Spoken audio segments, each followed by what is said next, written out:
Tywin Lannister is a fan-favorite character from both the Game of Thrones TV show and the A Song of Ice and Fire book series, mainly due to the intrigue that comes with a character of such magnitude. Tywin Lannister is a political powerhouse in Westeros, a lord who single-handedly took his house from rags to riches, a man whose cruelty and willingness to act was so potent that he has an entire song written about it, with his ambition for personal glory and the glory of his house being so mighty that he has set his eyes on the highest prize of them all, the Iron Throne. And for all intensive purposes, he achieves this goal. His daughter is the queen, his grandson is the heir to the throne, and soon enough he will be able to step in as Joffrey's hand and be the true king of Westeros.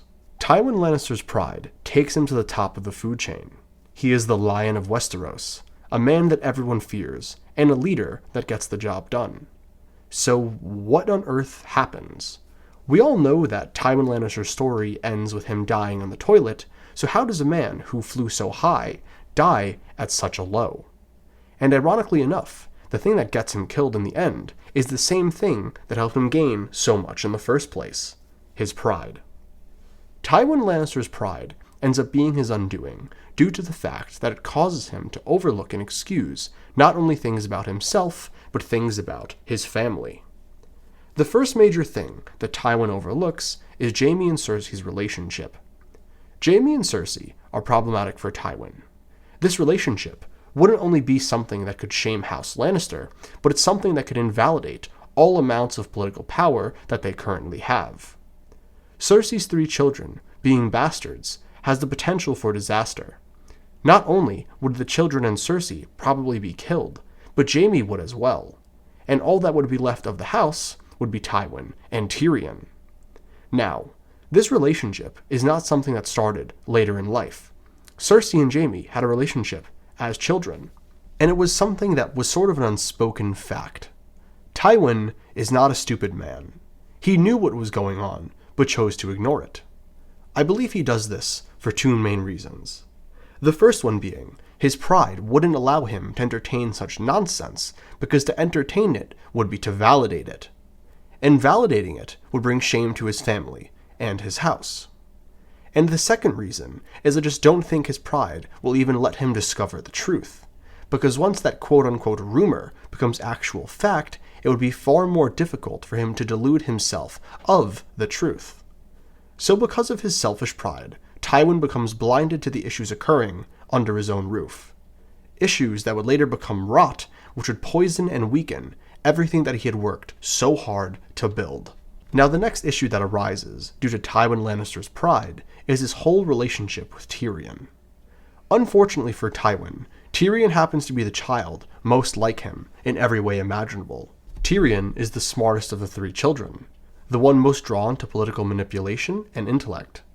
Not only that, he's also the child most drawn to the nightlife, having some not-so-lovely customs when it comes to women and drinking. And finally, and most importantly, he's the only child who seems to truly care about the well-being of his house, being the only one of the 3 to actually express care in inheriting Casterly Rock. However, Tyrion is a dwarf, and killed Tywin's wife while coming into the world, neither of which is his fault, but Tywin despises Tyrion for this, nonetheless, often viewing his son as more of a monster than man, only even letting him live to begin with, due to the fact that because he's a Lannister, Tyrion is automatically an extension of Tywin himself, and to kill his own son would stain the name of Lannister. Again, an egocentric driven decision, not something made out of love. Furthermore, as Tyrion aged, Tywin did his best to flat out ignore his existence unless he would step out of line, in which Tywin would do everything he possibly could to punish Tyrion to the furthest extent, with the worst of this being the tragedy of Tysha, which scars Tyrion for life. Because of this, Tyrion begins to resent the rest of his family, except for Jaime until the end of A Storm of Swords, causing a massive rift in between Tyrion and Cersei, and an even larger one between Tyrion and Tywin. Tywin's pride quite literally pushes his children away from one another, causing them to be more isolated, and thus weaker individuals. Not only that, but one very interesting bit about Tywin's pride is that it deludes him of his own flaws.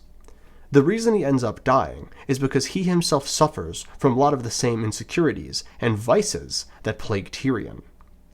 Tyrion, seeing that Tywin had relations with Shae, something that Tywin claimed to think so little of, was the final nail in the coffin for him, being the final push Tyrion needed to kill his father. Also, little fun fact, it's heavily theorized that Tywin is the one who actually built the tunnel connecting the Red Keep and a brothel, another instance of his pride and insecurity.